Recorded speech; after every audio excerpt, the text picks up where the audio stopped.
Bismillahir Rahmanir Rahim. Mr. President, Your Excellencies, distinguished delegates, Terima kasih, thank you. On behalf of the Jordanian delegation, let me express my deep appreciation to the President and the people of Indonesia.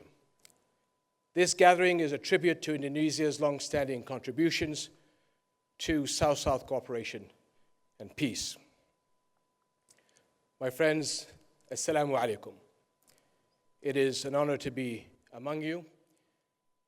At no time has the South-South partnership been more central to the global economy and global security.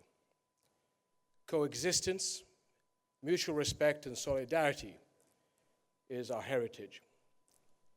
And today it is the path to our strength and future.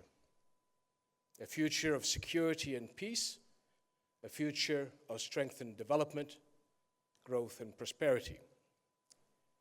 Today we meet in the world's largest Muslim country, Indonesia, a country built on Islam's message of peace and tolerance.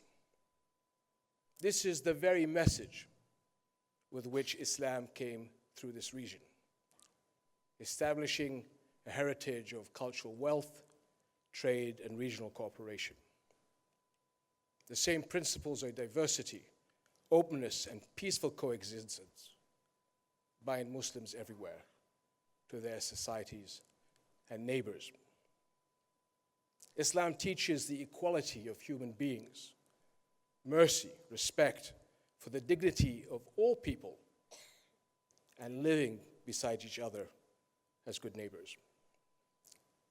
Today, all of us, Muslims and non-Muslims alike, stand as one against the forces of evil, against the Khawarij, the outlaws who have targeted Islam with perverted ideologies.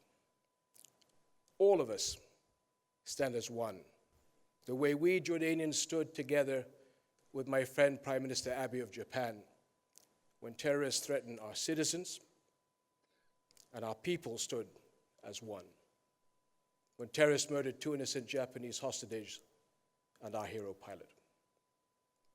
Our solidarity defies and must defy terror wherever it strikes, not only in Syria and Iraq, but in Yemen, Kenya, Tunisia, Libya, Sinai, Mali, Nigeria, the Horn of Africa, Asian countries, and beyond. Equally, it is a moment to strengthen and uphold the territorial integrity and legitimacy of our neighbors. Nothing defines aggression, and it can be more harmful to our coexistence than attempts to advance regional political agendas by fueling conflict and discord within fragile societies and countries. South-South partnership can and must also help address the economic conditions that extremists exploit.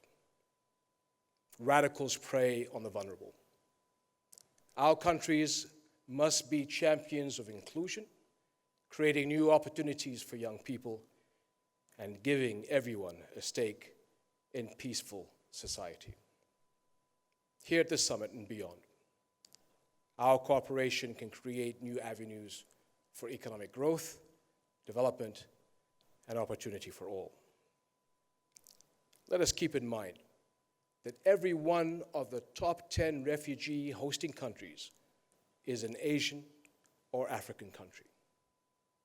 Jordan is now the world's third largest refugee host, providing shelter to 1.4 million people fleeing Syrian violence.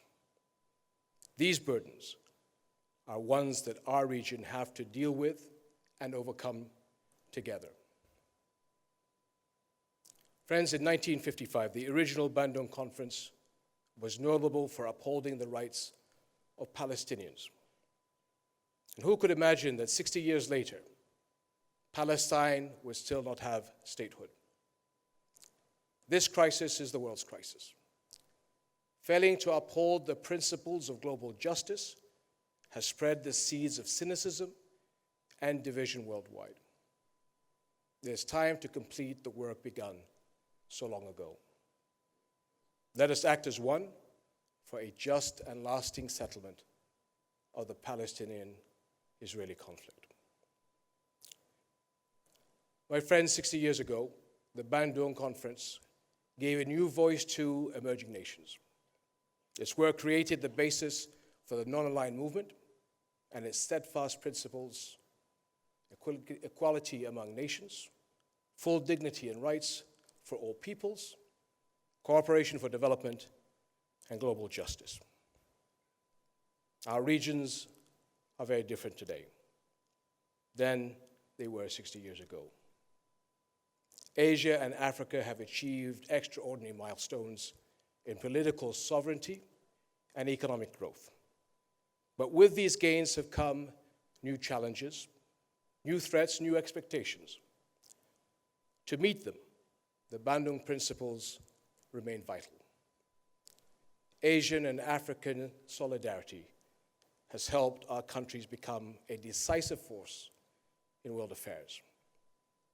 So it's up to us to use that position to create the future our peoples expect and deserve: a zone of peace and prosperity that connects and changes the world. Thank you very much.